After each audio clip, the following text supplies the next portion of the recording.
우리가 이 두 절 말씀 짧은 말씀입니다. 이제 가나안 땅에 들어가서 그 땅을 차지하고 그 땅에서 어떻게 부요하게 되고 안정적인 삶을 살아갈 것인가. 아마 이스라엘 백성들 마음에는 이런 생각이 가득했을 것 같습니다. 광야 생활 끝나고, 이 지긋지긋한 광야 생활 끝나고 이제 저 땅에 들어가서 정복을 하게 되면 여기서 뭐도 심고 그렇게 뭐 먹고 싶었던 부추도 먹고 파도 먹고 양파도 먹고 하여튼 이런 것들에 대한 꿈을 많이 가졌을지 모르겠습니다. 하지만 하나님께서 모세를 통해서 이야기하십니다. 그렇게 땅을 차지하고 부유하게 되고 안정적인 삶을 사는 것이 중요하다마는, 그러나 그거보다 훨씬 중요하고 훨씬 마음에 기대를 가져야 될 것이 있다. 그거보다 더 중요한 그 무엇이 있다. 지금 그 얘기를 하시려고 하시는 겁니다. 그거보다 더 중요한 무엇이 있다.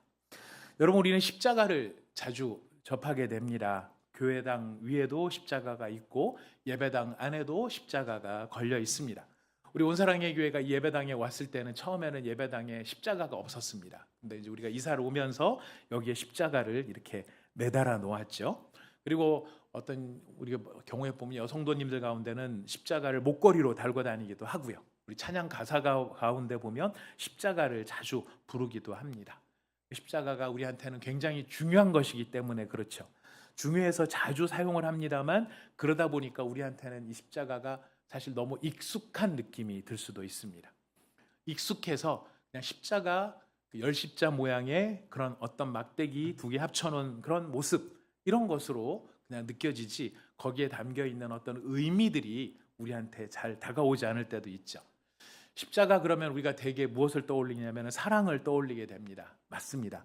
예수님이 나를 사랑하셔서 십자가에 달리셨다. 십자가는 하나님의 사랑이 가장 찬란하게 드러난 자리입니다. 그런데 그렇게 찬란한 사랑이 드러나려면 우리가 먼저 이해해야 될 것이 있습니다. 이 십자가가 얼마나 참혹한 자리인지, 얼마나 무서운 자리인지, 이 자리가 얼마나 무거운 자리인지를 우리가 깨닫는 것이 필요합니다. 십자가가 복음으로써 우리에게 환희와 기쁨을 주기 위해서는 그 십자가가 갖고 있는 어두움과 저주를 우리가 깨달아 아는 게 먼저 필요합니다. 그래서 신명기 21장 22절부터 23절 짧은 두 절의 말씀입니다. 근데 이 말씀이 바로 이런 내용을 담고 있다는 거예요. 신명기 가운데 정말 중요한 말씀이 많이 이렇게 들어있는데 그 중에서 5개를 꼽는데 4번째로 꼽힌 말씀이 이 말씀인 거예요. 여러분, 이 말씀이 그 정도까지 중요한 말씀일까? 우리한테 그런 생각이 들 수 있습니다. 왜냐하면 어떤 사람이 죽을 죄를 지어서 처형을 받았는데 그 시신을 나무에 매달아 두었다면 밤새 두지 말고 속히 장사를 치러라, 이런 내용이 거기에 담겨 있어요. 그게 전부예요. 근데 왜 그 말씀이 이렇게까지 5개 중요 본문 안에 우리가 정말 묵상해야 될 말씀으로 채택이 되었는가? 이거는 우리가 이제 나중에 함께 읽겠습니다만 갈라디아서에 보면 이런 말씀이 나옵니다. 그리스도께서 우리를 위하여 저주를 받은 바 되사 율법의 저주에서 우리를 속량하셨으니 기록된 바 나무에 달린 자마다 저주 아래에 있는 자라 하였습니다. 바울이 지금 신명기의 이 말씀을 그대로 인용을 해서 이 말씀이 어떻게 예수 그리스도의 십자가와 연결이 되는지를 우리에게 알려주는, 예수님 십자가의 의미가 무엇인지를 알려주는 그런 의미가 여기에 담겨 있기 때문에 우리는 신명기에서 이 구절을 중요하게 생각하지 않을 수가 없는 것이죠. 여러분, 우리 21장 22절 말씀을 먼저 좀 읽어보도록 하겠습니다. 21장 22절 같이 읽어볼까요? 시작. 사람이 만일 죽을 죄를 범함으로 내가 그를 죽여 나무 위에 달거든. 네. 여기 이 사람이 어떤 사람이 있습니다. 이 사람이 지금 나무에 매달려 있어요. 시신이 나무에 매달려 있어요. 왜 이 자리에 이 자기의 죽은 몸이, 이 사람의 시신이 거기에 매달려 있느냐면 이 사람이 범한 죄 때문에 죄에 대한 형벌로 사형을 당했기 때문에, 그래서 그 몸이 거기에 매달려 있는 거예요. 그래서 이 사람의 지금 상황은 단순하게 좀 약한 죄를 지었다 이 정도가 아니고 죽을 죄를 짓는 엄청나게 잔혹한 범죄를 저지른 사람, 이라고 하는 것이 전제되어 있는, 단순하게 실수를 좀 하고 사소한 잘못을 했기 때문에 사형을 당하시키지는 않죠.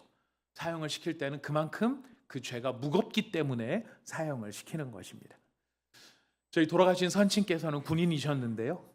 가끔 제가 어렸을 때 기억에 뉴스를 듣다가 뉴스에 아주 잔혹한 범죄자가 나오는 뉴스가 나올 때가 있었습니다.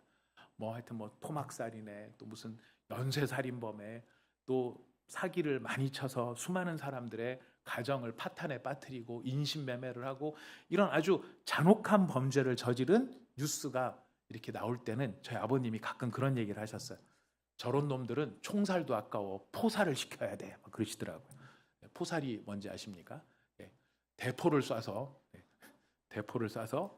포사격장에다가 사람을 포를 쏴서 가루도 안 남도록, 흔적도 안 남도록 저런 놈들은 그렇게 벌을 해야 된다고 굉장히 공분을 하신 적이 있으셨습니다. 죄가 참혹하면 참혹할수록 거기에 대한 형벌이, 중한 형벌이 가해지는 것이죠. 지금 이 사람, 여기 지금 신명기에 나오는 사람 바로 그런 사람입니다.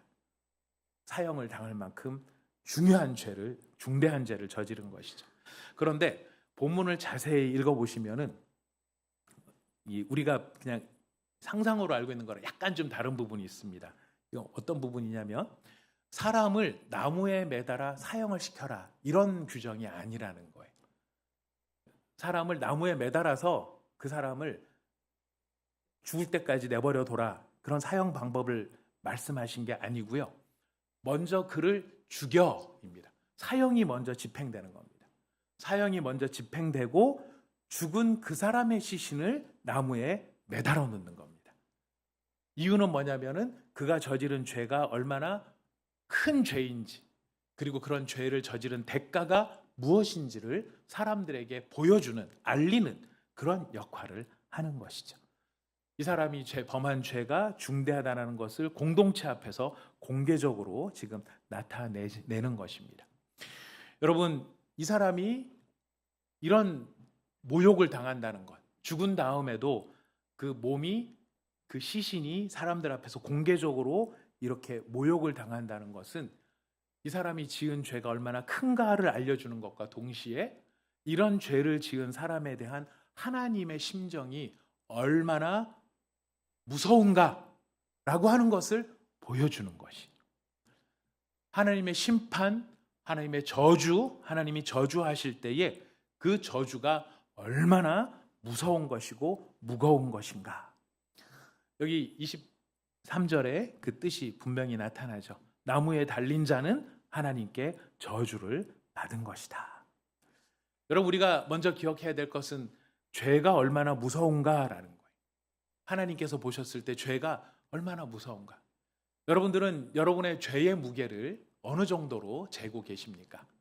내가 지은 죄, 아니 다른 사람이 지은 죄, 죄의 무게를, 만약에 무게를 단다면 어느 정도의 무게로 느끼고 계십니까? 가벼울까요? 무거울까요? 생각해 보니까요, 사람들한테는 이런 좀 특성이 있는 것 같아요. 나의 죄는 가볍게 느껴지고요, 남의 죄는 무겁게 느껴지는 것 같아요. 그리고 우리한테는 죄인의 기본적인 성향이 뭐냐면 이 죄를 최대한 가볍게 좀 표현하고 싶어하고 그렇게 만들고 싶어하는 습성이 있는 것 같아요. 아마 그럴 수도 있지, 사람이 살다 보면. 약점이 없는 사람 있으면 나와보라 그래. 털어서 먼지 안 나는 사람 있겠어? 그 정도는 다들 하면서 살고 있지 않아? 그리고 또 이렇게 변명합니다. 내가 비록 그런 죄를 저질렀지만 원래 마음은 그런 마음이 아니었어. 난 좋은 말 한두 마디 하려고 했지. 근데 애가 자꾸 나를 그렇게 쳐다보니까 옆에 있는 돌멩이가 얼마나 단단한지 한번 휘둘러 봤던 것 뿐이고, 그 재수없게 거기 그냥 그 자리에 그 타격 범위 안에 있는 바람에 걔가 숨을 안 쉬더라고. 이렇게 자기의 행위를 좀 가볍게 표현하려는 게 있습니다. 그 상황이 나를 그렇게 만들었어. 내가 원래 그러려고 했던 건 아니고.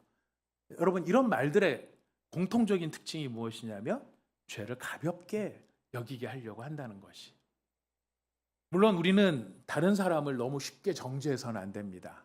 그 사람의 처지, 그 사람의 상황, 형편을 우리가 모르는 채 함부로 재단할 수 있는 것은 아닙니다.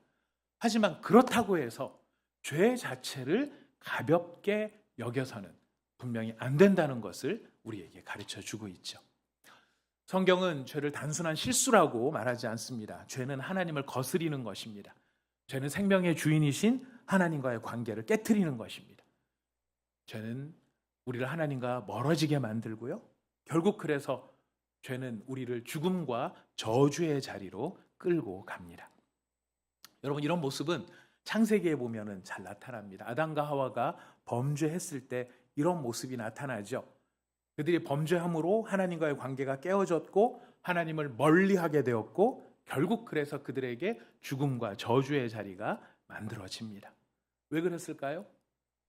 하나님이 금지했던 열매를 먹은 것이었죠. 선악과를 먹었습니다. 근데 여러분, 그걸 가볍게 생각하면 배가 고파서 먹었나? 호기심이 있어서 먹었나? 아니면 그냥 한번 어떻게 하다 보니까 실수로 먹었나? 이렇게 가볍게 생각할지 모릅니다만 결코 그렇게 가벼운 것이 아닙니다. 선악과를 먹는 것은 하나님 없이도 나는 얼마든지 살아남을 수 있다. 하나님 없이 내가 얼마든지 혼자 살 수 있다. 하나님 필요 없다. 이런 하나님을 떠나는 행위였고 하나님을 배신하는 행위였습니다. 이 배신이 가슴 아픈 이유가 어디 있냐면요. 여러분, 처음 하나님께서 아담과 하와를 지으셨을 때 그 아담을 보시고 하나님 마음이 기쁘셨을까요? 그냥 무덤덤 하셨을까요? 짜증이 나셨을까요? 어떻게 아세요? 예, 성경에 너무 성경을 잘 알고 계시는 거야. 성경을 잘 알고 계시는 것 같습니다. 하나님 보시기에 좋았더라. 사람을 만들고 난 다음에는 심히 좋았더라. 하나님은 그 사람이 너무 좋으셨어요. 사람을 만들고 아담과 하와를 만들고 너무너무 기쁘셨어요. 좋으셨어요. 그리고 만들기 전부터도 좋으셨던 것 같아요. 우리 대학 청년부 지금 제자 훈련을 하고 있는데 지난 금요일 날 저희가 이 인간이 하나님의 형상으로 지음바 되었다라는 본문을 다루면서 이 창조에 대한 이야기를 했을 때 그중에 한 형제 한 사람이 아주 저한테 인사이트를 주는 말을 이야기를 했습니다. 하나님이 달도 별도 만드시고 물고기도 만드시고 나무도 만드시고 식물도 만드시고 온갖 종류의 이 곤충들과 동물들을 다 만드셨다. 왜 만드셨을까? 하나님이 보시기에 정말 보기에 좋을 만큼 멋지게 만드셨는데 이걸 왜 만드셨을까? 이런 질문을 나누게 되었습니다. 그때 그 형제가 이렇게 대답했습니다. 사실 저는 한 번도 그렇게 생각을 못 해봤는데 이야기를 들으면서 야, 진짜 그랬겠다. 대답이 무엇이었냐면요.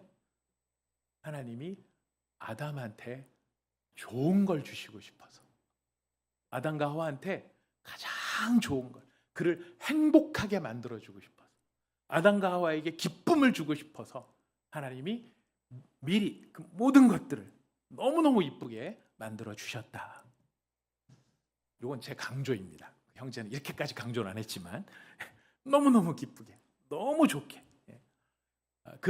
그렇게 아담을 즐거워하시고 좋아하시고 아담을 행복하게 만들어주고 싶고 아담을 기쁘시게 해주시고 싶으셨습니다. 왜 그러셨을까요?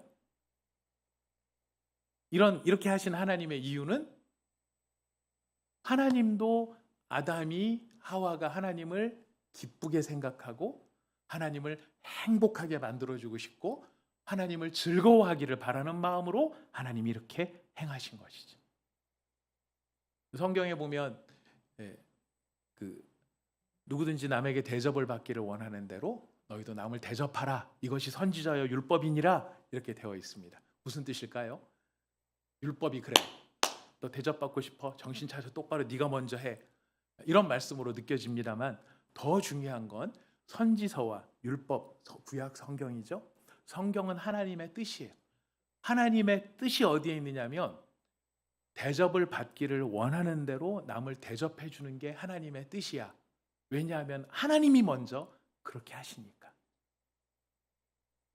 우리한테 그냥 이걸 실천해라 하는 율법 조항으로만 주신 게 아니라 대접을 받기를 원하는 대로 누가 먼저 우리를 대접하신다고요?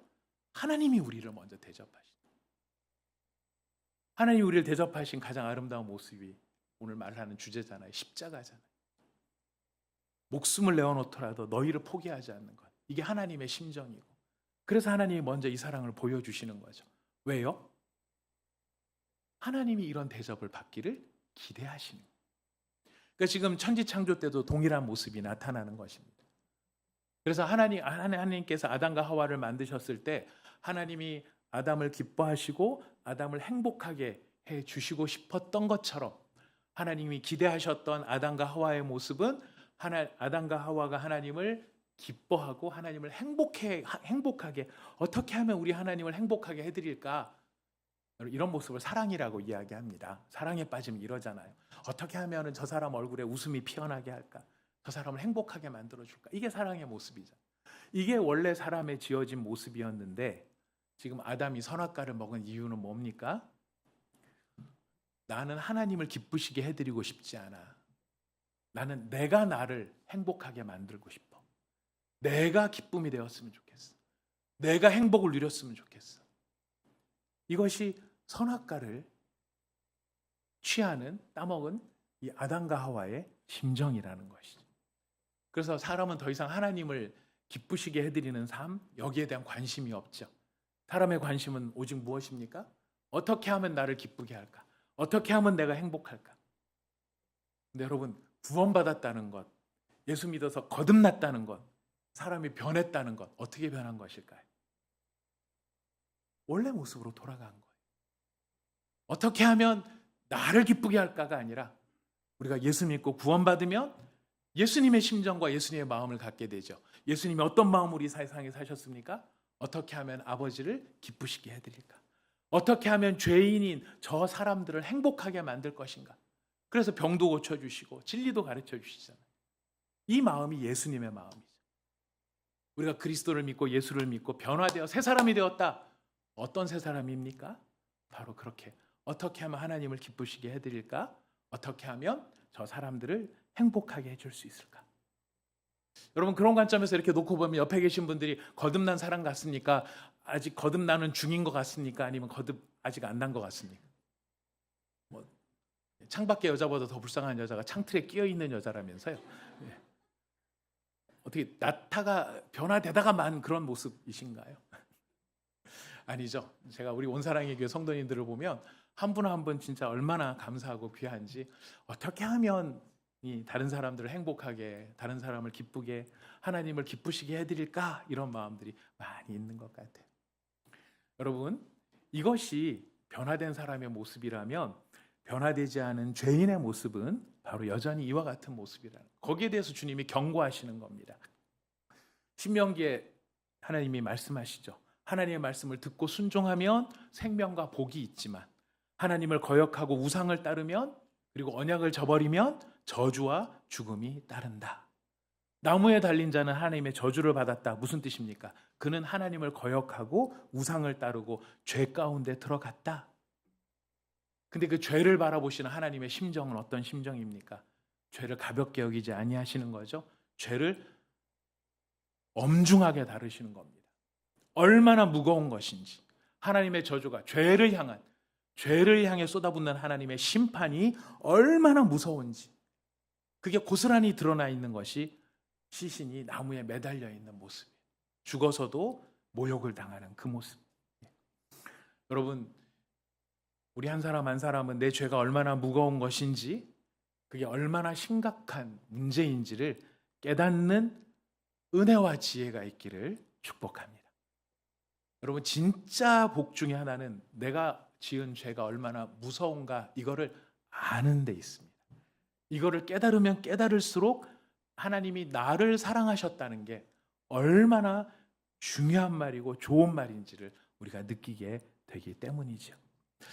우리는 오해할 수 있습니다. 난 좀 괜찮은 사람인데, 부족하지만, 연약하고 부족하고 부족함이 많죠. 허점이 많죠. 근데 예수님이 나를 도와주셔서 내가 조금 더 나은 사람이 되었어요.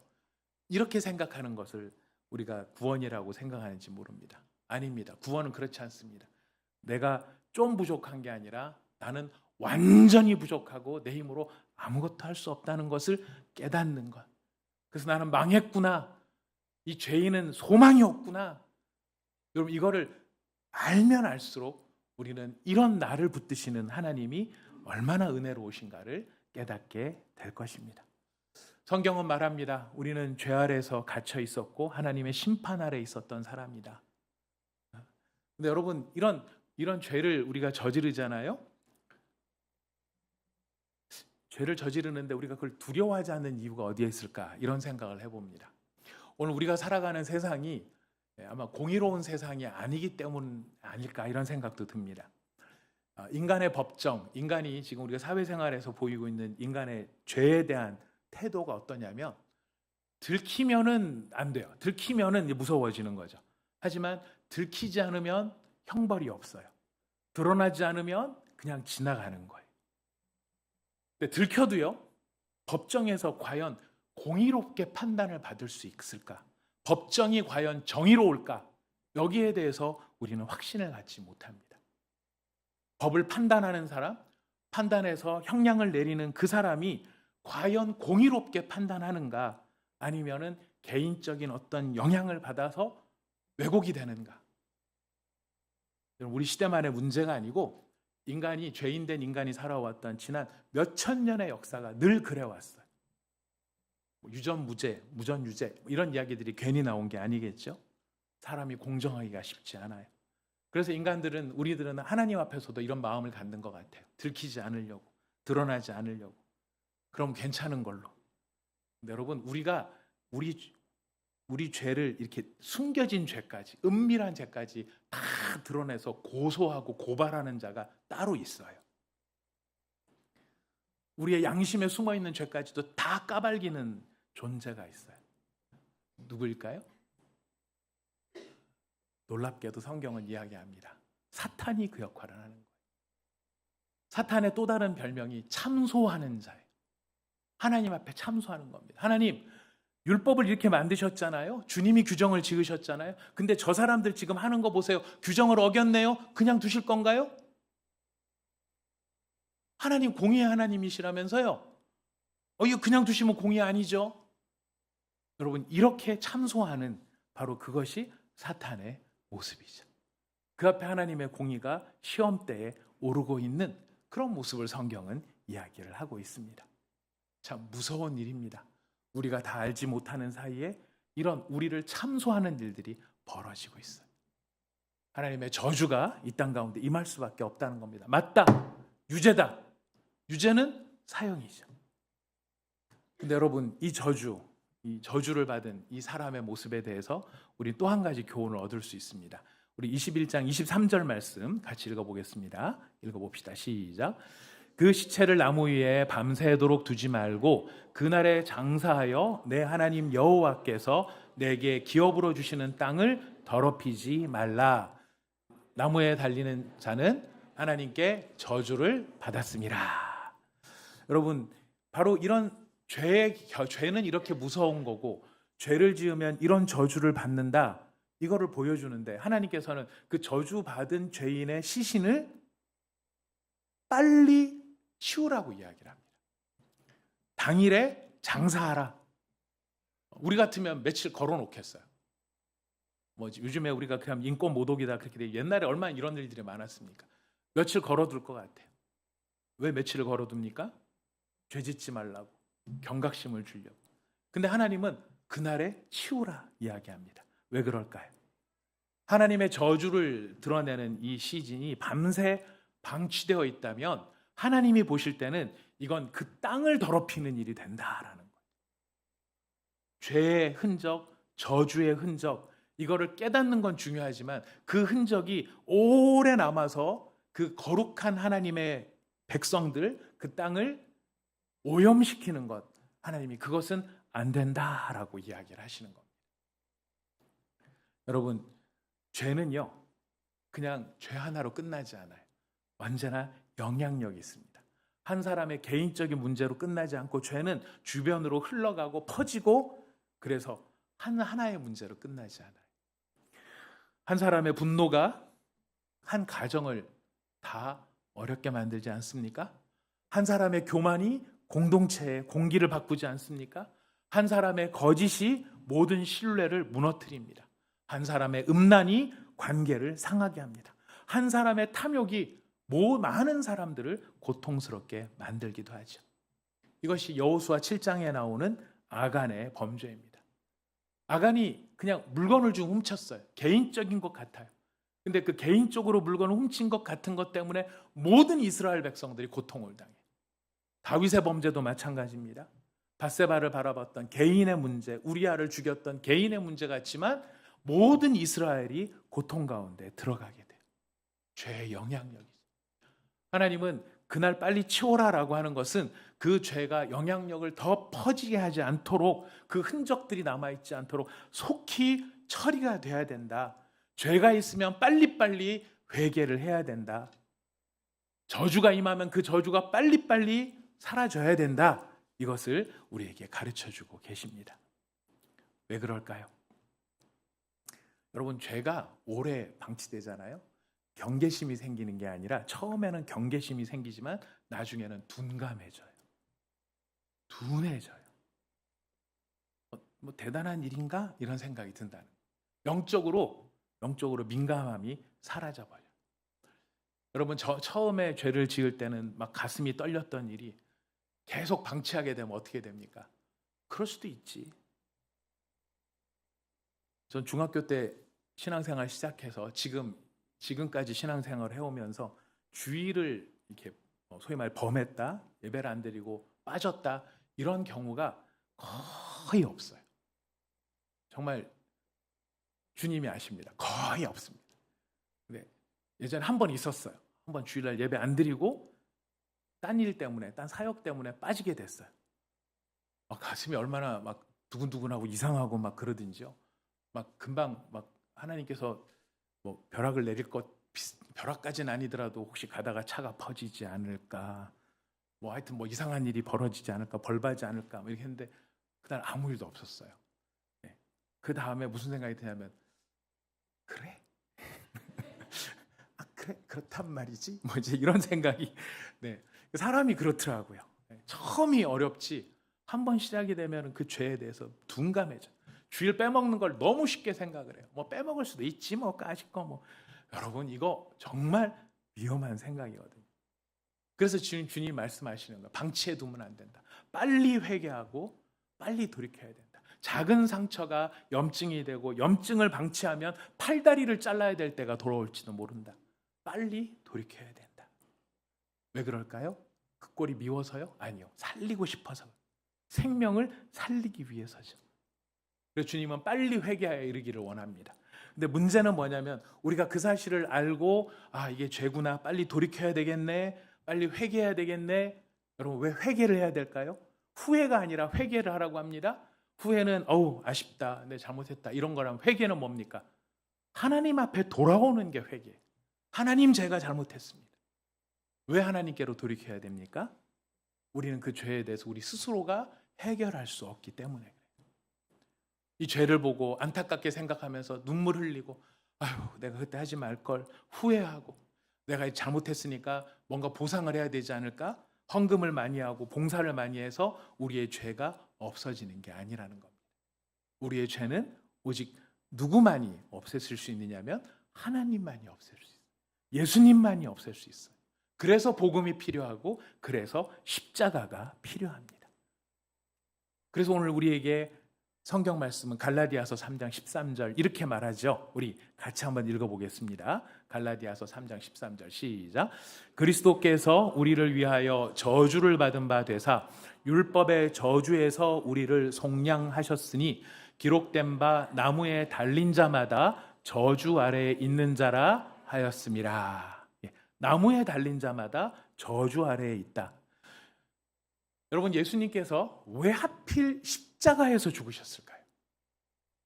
로마 시대의 형벌이 그것만 있었던 건 아니거든요. 로마 시대의 형벌 가운데는 다한 사람, 사형을 당할 사람을 죽은 시체랑 함께 묶어놓는 벌도 있었어요. 언제까지요? 죽을 때까지요. 굉장한 고통이었겠죠. 만만치 않습니다. 여러분, 그런 거 외에도 사형 방법, 인간에게 고통을 주는 수많은 사형 방법이 있어요. 중국의 수호지나 이런 거 읽어보십시오. 이게 사형을 시키는 게 이렇게 시켜도 되나? 중학교 때 선생님이 한문을 가르쳐 주시는 한문 교사, 여자 선생님이신데, 그 선생님이 그 칠판에다가 굉장히 어려운 한자를 쓰셨어요. 그러면서 이게 무슨 글자인지 아느냐 물어보시더라고요. 모르죠. 본 적도 없고 내용도 모르니까. 선생님이 미소를 지으시면서 말씀하셨습니다. 이게 기름에 튀겨주길 팽자야 라고 얘기하시더라고요. 한자에 그런 자가 있더라고요. 사람을 그런 방법들인데 왜 하필 예수님은 십자가에 달려 돌아가셨겠느냐. 더군다나 이 신명기는요, 예수님이 이 땅에 오시기 전 1400년 전에 예언되어 있었던 말씀이거든요. 1400년 전에 예견되었던 그 이야기가 예수님 당시에 성취가 된 이유가 뭘까요? 첫 번째는 십자가형이 고통스럽고 수치스럽기 때문에. 두 번째 이유는 바로 성경의 성취를 위해서 그래요.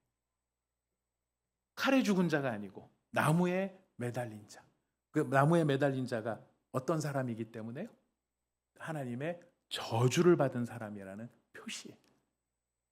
예수님이 나무 십자가에 달려 돌아가심으로 모든 이 말씀을 아는 유대인들은 딱 보면 뭐가 보이는 거예요? 저 예수는 어떤 존재다?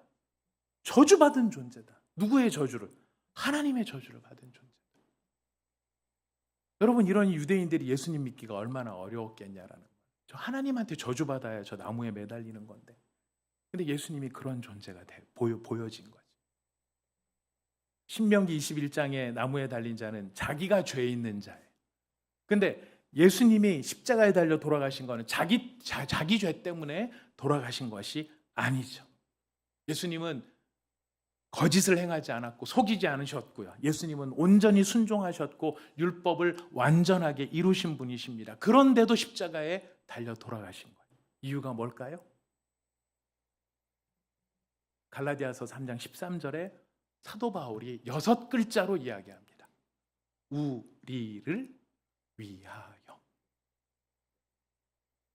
그가 십자가에 달려 나무에 달리신 이유는 예수님이 하나님 앞에 저렇게까지 저주를 받으신 분이라서 십자가에 달린 게 아니라 그가 저 십자가에서 저주받은 자가 되어진 것은 우리를 위해서. 자기 자신이 아니라 우리 때문이라는. 우리 때문에. 왜 예수님이 우리 때문에 십자가에 달려 죽으셨을까요? 그것은 우리의 죄를 예수님이 받으셨기 때문에. 자신의 죄 때문에 죽으신 게 아니라 우리가 저지른 모든 죄를 예수님이 넘겨받으신 거예요. 하나님께서는 죄에 대해서 형벌을 내리시는 거거든요. 그 죄를 지은 죄에 대한 대가로 저주를 퍼붓는, 저주를 쏟아부으시는 거예요. 근데 예수님이 우리가 지은 죄인데도 그 죄를 넘겨받으신 거예요. 이 어려운 이야기가 아닙니다. 여러분, 사업을 하다가 뭐를 하다가 빚을 졌어요. 빚을 갚아야 될 책임이 누구에게 있습니까? 네, 돈을 빌린 사람한테는 저가 있죠. 근데 제가 도저히 갚을 능력이 없어요? 저를 불쌍히 여긴 누군가가 제가 대신 갚겠습니다 하게 되면 제가 빌린 모든 돈을 갚아야 될 책임이 누구에게로 넘어갑니까? 저를 위해서 보증을 서준 그 사람한테로 넘어가요.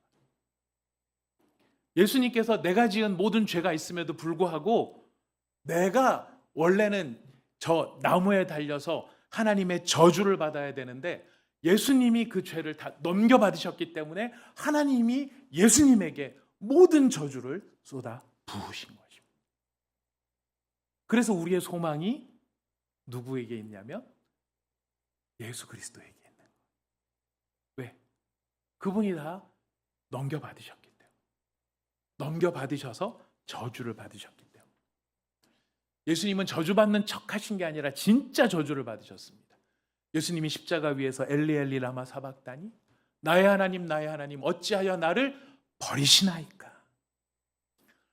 우린 저주가 무엇인지를 좀 생각해 볼 필요가 있습니다. 구약 성경에서 저주는요, 제일 핵심적인 게 관계적인 말이에요. 관계적이라는 건 뭐냐면 여러분, 우리 신앙생활의 본질이 관계예요. 신앙생활은 하나님과 나와의 관계예요. 근데 저주를 받았다라는 말은 뭐냐면 그 하나님과의 관계가 끊어졌다라는 뜻이에요. 하나님과의 관계가 끊어진 게 저주예요. 끊어지면 끊어졌나 보지 그게 저주 대단한 일이 있어서. 여러분, 대단한 일이 있습니다. 왜 그럴까요? 하나님은 생명의 근원이세요. 그런데 그 하나님과 끊어지니까 생명이 공급되지 않는 거예요. 하나님은 복의 근원이십니다. 근데 하나님과의 관계가 끊어지니까 그 복이 나한테로 전달되지 않아요. 하나님은 사람을 살려내시는 분입니다. 근데 하나님과의 관계가 끊어지니까 내가 더 이상 살아갈 수가 없게 되는 거예요. 하나님과의 관계가 끊어졌다, 저주를 받았다는 것은 내가 교회를 더 이상 못 다니게 됐다, 이런 내용이 아니라 생명의 근원과 단절이 되고 하나님과 헤어지게 되었다.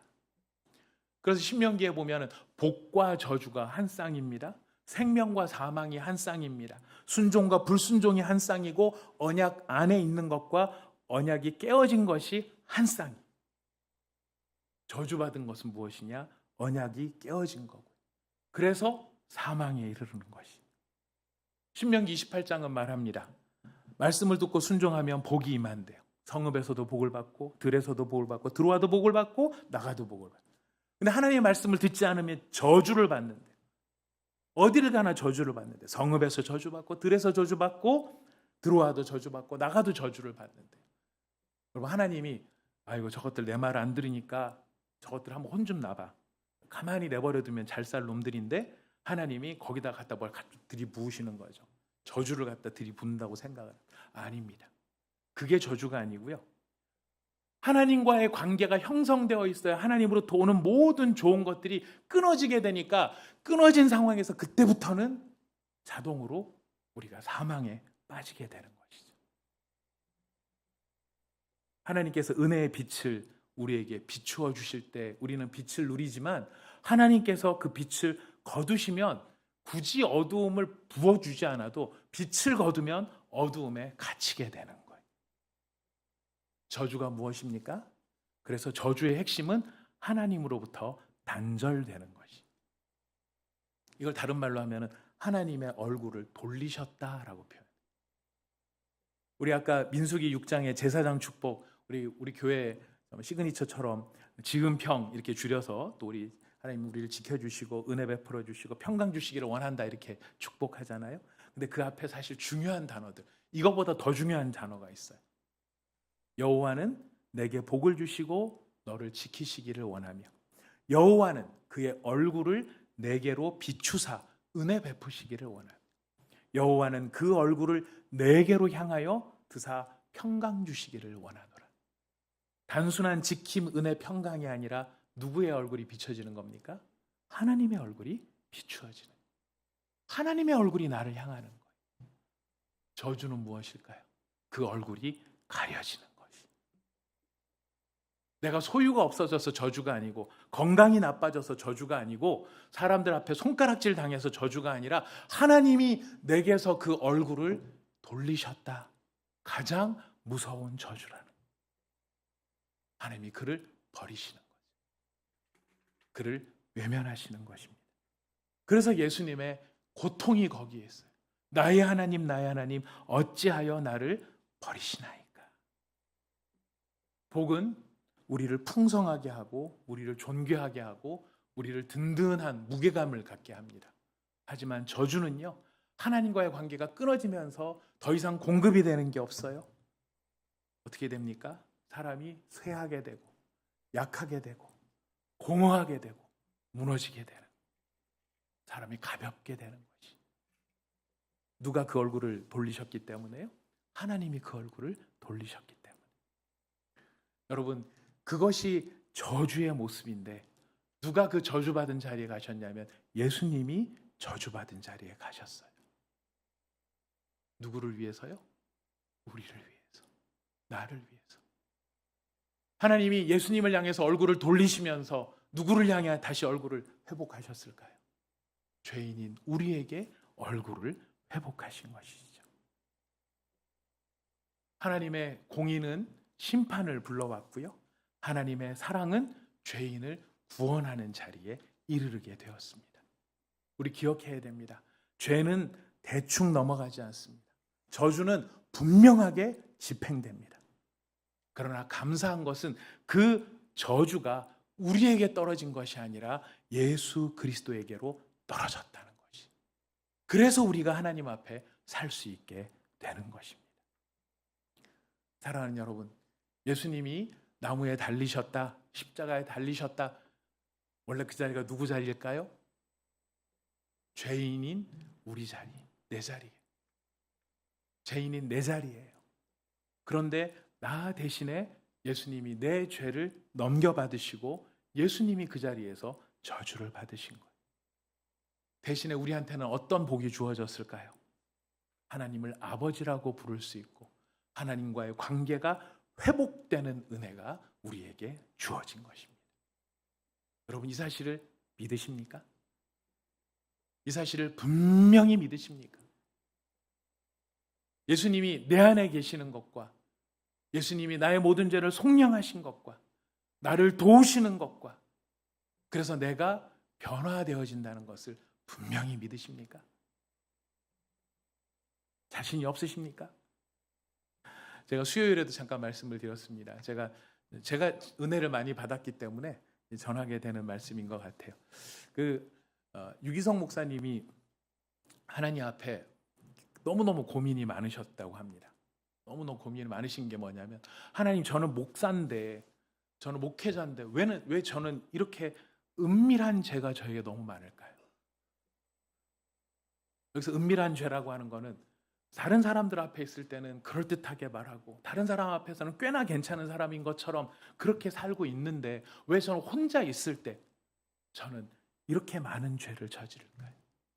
마음으로 사람을 미워하고 저주하고 판단하고 그 안에는 야망이 들끓고 성공에 대한 욕구가 끓어오르고 사람들 앞에서는 괜찮은 사람인 것처럼 하지만 나 혼자 있을 때는 나의 이 안에 있는 죄성으로 나는 왜 이렇게 힘들게 살아야 됩니까? 어떻게 해야 이 죄를 없앨 수 있을까요?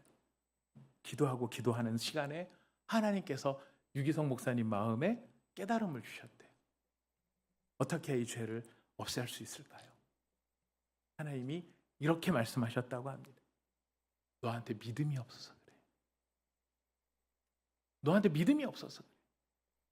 아니, 목사님 당황하셨대요. 아니, 내가 믿음이 없이 무슨 목사를 하겠습니까? 믿음이 없는데 제가 어떻게 이걸 하겠습니까? 그래도 어쨌든 저 나름 믿음 있는 거 아닐까요? 네. 근데 마음속에 깨달음이 생기는데, 진짜 믿음이 있다면, 진짜 믿음은 무슨 믿음이겠습니까? 내 안에 예수님이 계시고 그 예수님이 살아계시고 나와 함께 동행하시고 내 안에 계신다는 것을 진짜로 명확하게 믿는 것, 그걸 말하는 거거든요. 여러분, 사람이 죄를 안 짓는 방법 중에 하나가 그 얘기를 하셔요. 내 옆에 한 사람만이라도 있으면 우리 죄 안 짓지 않느냐. 내가 죄를 짓고 싶은 생각이 나서 죄를 지으려고 하다가도 옆에 사람이 있으면 그 사람 때문에 여러분 죄 안 짓잖아요. 나는 어떻게 해도 다 안 좋아요, 막 이런 얼굴 표정하고 계시는데요.